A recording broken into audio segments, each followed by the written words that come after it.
Well, researchers at the University of Cape Town have created an artificial sense of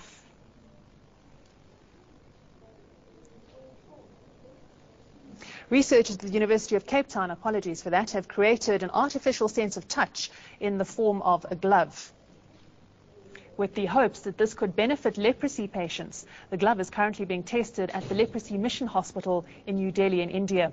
The Smart Glove is made up of a special stretchable fabric embedded with nanosensors, which can determine E-factors like roughness, temperature, pressure and humidity. In South Africa, we have an average of 60 new cases of leprosy recorded each year.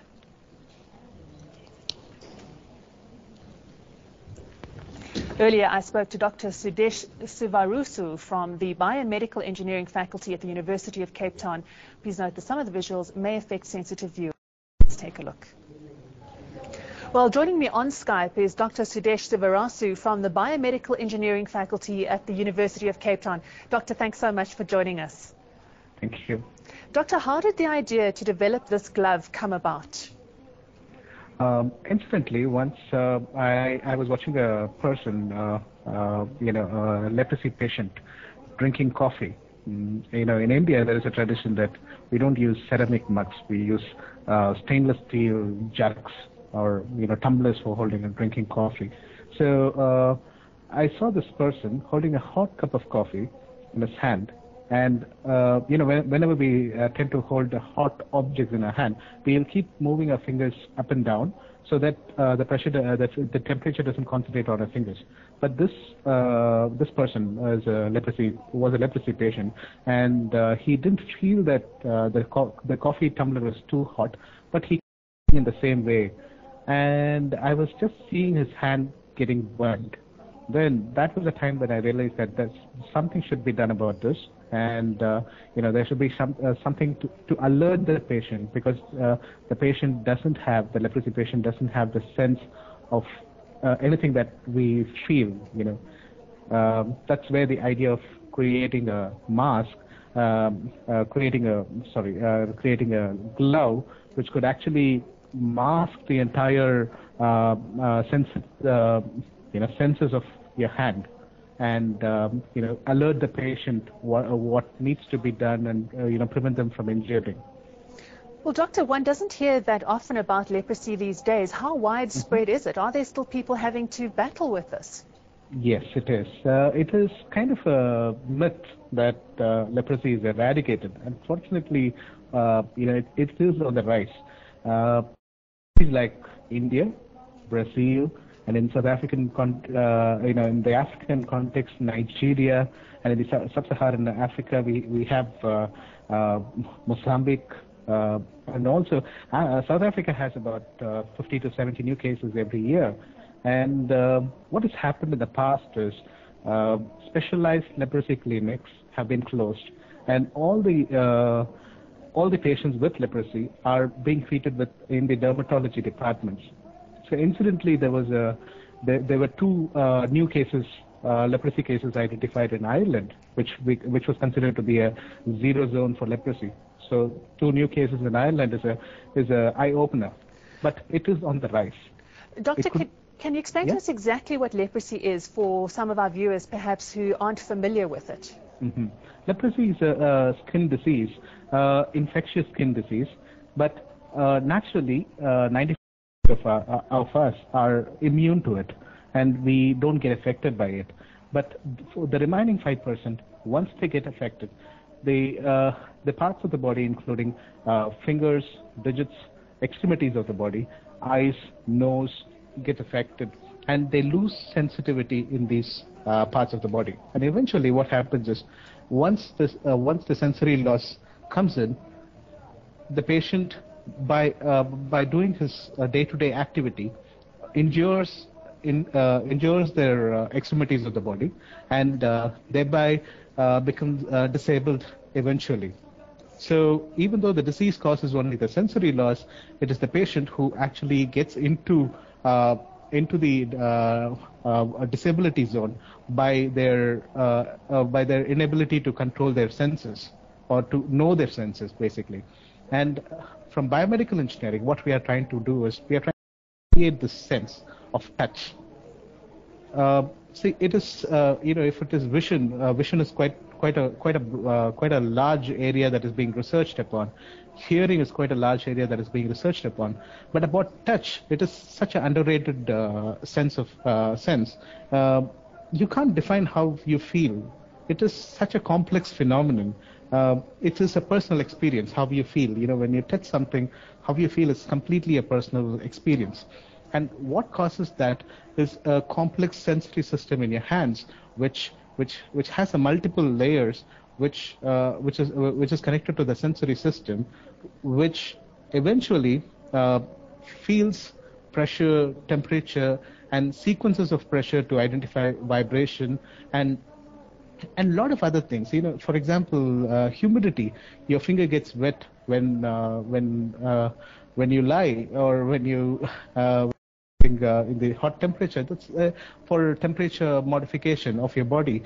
So a lot of things happens in your epidermis, and this all contributes into this sense of touch. Well, Doctor, it's probably something most of us don't even think about, the sense of touch. So yes. How did you go about developing this glove, and what's it made from? How does it work? Okay, so basically, to tell it in a nutshell, what we have done is we have picked off-the-shelf things. Like the glove that you see is an off-the-shelf glove that is being used on a day-to-day basis, hospital and in a hospital environment. We have picked sensors. Pressure, temperature, and humidity sensors, and we have embedded these pressure, temperature, and humidity sensors into the fabric glove that we have taken, and we have created a sensory network using these pressure, temperature, and humidity sensors, and also created a customized software. What we have done is integrating all this on the glove. We are able to see how a person or a patient uses their hand. For example, if a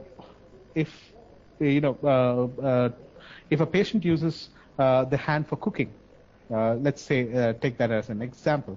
So a leprosy patient wouldn't feel when he's holding a hot object. So they tend to injure themselves further and further by touching the hot objects. So what this glove is capable of doing is as soon as the threshold of temperature or pressure is reached, the patient is given an audiovisual feedback. So there's a beep as well as a visual feedback which a patient receives, indicating that you have already exceeded the threshold of this particular temperature touch, and you'll have to move your finger, otherwise you're going to end up burning your. So in one way, it gives the patient a sense of alertness to stay away from injury. And injury further leads into pressure source or temperature source, and then leads into infection, and then into amputation. Already they have such a social stigma that they don't get into job, but with an amputated hand, it's almost impossible for them to find a job. So that's all. So they are being pushed socioeconomically in a different to a newer, lower level. So we are trying to see how we can prevent disability. One, the disease is curable. Once the patient has been identified with leprosy, there's very good, good therapies, a multi-drug therapy system which could cure the disease.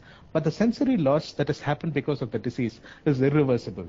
So if I've lost in this finger, a sense in this finger, I can't regain that sense of touch in this finger, even if the disease of leprosy is cured.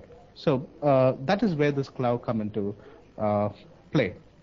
Well, sounds like a wonderful invention. Doctor, you're testing this in India at the moment. Yes. What are the results of the test? What do they show so far? Yeah.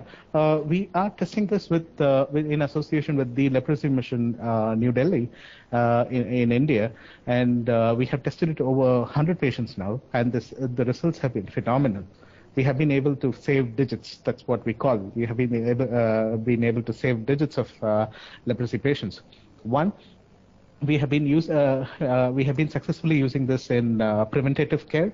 So the patient who uses this glove, the area of injury, area prone for injury, has been identified earlier, and preventative care is given to the patient. Second thing is what we eventually found in the course of the researches, we have been able to track the usage pattern of different patients. Each individual's hand usage is completely different from one another.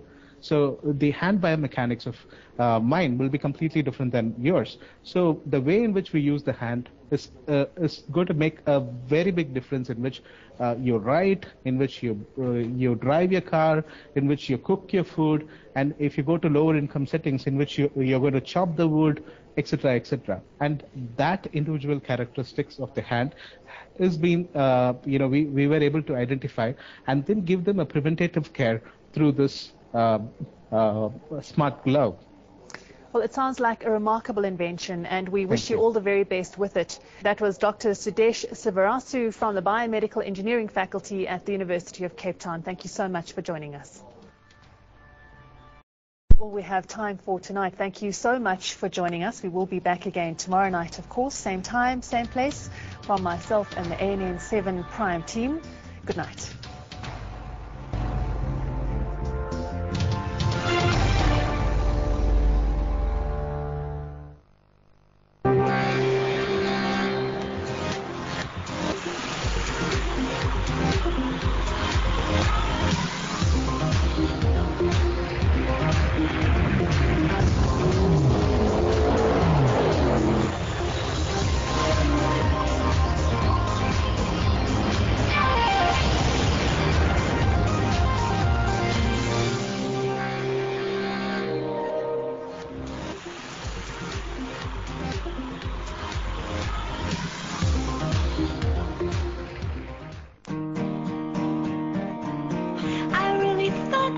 Content.